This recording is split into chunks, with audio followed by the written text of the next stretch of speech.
Hi friends, எப்படி இருக்கிறீங்க? நல்லா இருக்கிறீங்களா? கோதுமை மாவில் பரோட்டா செய்கிறது எப்படின்னு ஹெல்த்தியாக நம்ம சப்பாத்தி மாவு வச்சு எண்ணெய் நிறைய இல்லாமல் செய்கிறது எப்படின்னு பாருங்க.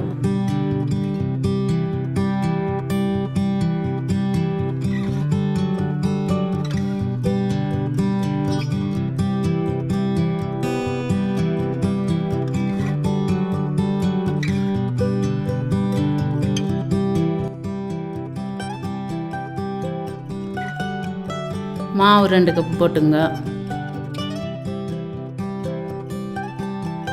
ஒரு 1/4 டீஸ்பூன் உப்பு போட்டுங்க.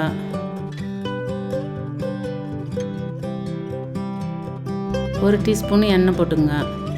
எண்ணெய் போட்டுட்டு நல்லா கலக்கிக்குங்க. நல்லா அதெல்லாம் இதாகிற மாதிரி மிக்ஸ் ஆகிற மாதிரி நல்லா கலக்கிட்டு, தண்ணி நிறைய போடக்கூடாது. போட்டு பிணையணும். கலக்கி பிணைஞ்சினே இருந்தங்கள்லாம் நல்லா அந்த சாஃப்ட் திக்னஸ் வருது. வந்த உடனே அது நல்லா பால் மாதிரி வரும். அந்த பால் மாதிரி பண்ணி வச்சுட்டு அதுக்கப்புறம் 1 மணி நேரம் 2 மணி நேரம் ஊறினா கூட பரோட்டாவுக்கு அவ்வளோ நல்லாயிருக்கும். நம்ம தான் எண்ணெய் கம்மியாக தானே யூஸ் பண்ணுறோங்க. அதனால் இப்போ பரோட்டானா எண்ணெய் தான் பரோட்டா தான் எண்ணெய்ன்ற அளவுக்கு இருக்குது. அதனால் நம்ம சப்பாத்திக்கு எவ்வளோ எண்ணெய் யூஸ் பண்ணுறாங்களோ அதை விட 1 ஸ்பூனு 2 ஸ்பூனு யூஸ் பண்ணாவே போதும் பரோட்டாவுக்கு. இவ்வளோ 2 மணி நேரம் நல்லா ஊறிச்சினாவே மாவு நல்லா சைனிங்காக ரவுண்டாக வந்துருச்சு. இப்போ ஒரு மணி நேரத்துக்கு மேலே தான் மூடி வைக்கணும். பரோட்டாவுக்கு எண்ணெய் ஊற்றி தான் தேய்க்குவாங்க. நம்ம மாவே இது பண்ணி தேய்க்கிறோங்க.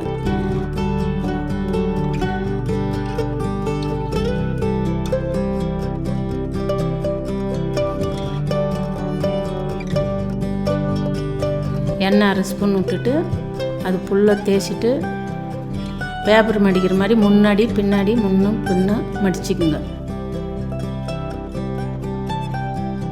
அதை சுட்டிக்குங்க. சுற்றி வச்சுட்டு தேய்க்கணுங்க. ரவுண்டாக வர்ற மாதிரி எந்த பக்கமும் சைட்லலாம் தெப்பமாக வராத அளவுக்கு தேய்ச்சிக்குங்க.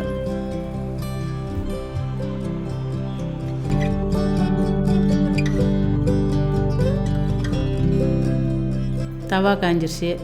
எண்ணெய் ஒரு 1/2 ஸ்பூன் விட்டுட்டு அது நம்ம பரோட்டா மாதிரி தேய்ச்சி வச்சுனுங்கிறது தவா மேலே போட்டுட்டு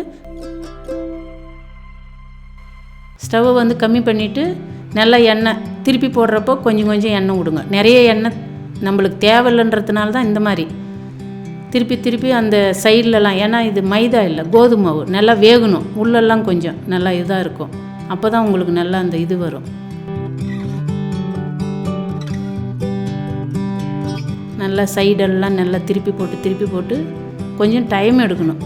உடனேலாம் ஆகாது. நல்லா திருப்பி போடணும். இந்த பக்கம் அந்த பக்கம் அதுக்கு மேலே எண்ணெய் விடணும். நிறைய எண்ணெய் யூஸ் பண்ணாததுனால இந்த மாதிரி பண்ணணும். நல்லா திருப்பி போட்டு எடுத்து வச்சாச்சு. குயிக்கான பரோட்டா நம்ம சப்பாத்தி மாவுலேயே எப்படி செய்கிறது, எண்ணெய் கம்மியான்னு சொல்லி அது 2யும் வச்சு நம்ம பரோட்டா எப்படி இது பண்ணுறோங்க அதே மாதிரி இப்படி தட்டினீங்கன்னா பரோட்டா ரெடி. நான் இப்போது இதுக்கு முட்டை குருமா வச்சுருக்கிறேன். அதுக்கு தான் செய்ய சொன்னாங்க. அதுக்கு செஞ்சுருக்கிறேன். வெஜிடபிள் குருமா, பட்டாணி குருமா, மட்டன் குருமா, சிக்கன் குருமா எல்லாத்துக்கும் சாப்பிட்டா அவ்வளோ நல்லாயிருக்கும். எண்ணெய் கம்மியாக இருக்கிறதுனால ரொம்ப நல்லாயிருக்கும். இன்றைக்கி நைட்டு எப்படியும் சப்பாத்தி செய்ய போகிறீங்க. அதுக்கு இந்த மாதிரி பரோட்டா செஞ்சுட்டு எப்படி இருந்துன்னு சொல்லி கமெண்ட் பண்ணுங்கள். அடுத்த வீடியோவில் முட்டை குருமா செய்கிறது எப்படின்னு பார்க்க போகிறீங்க. பாய்.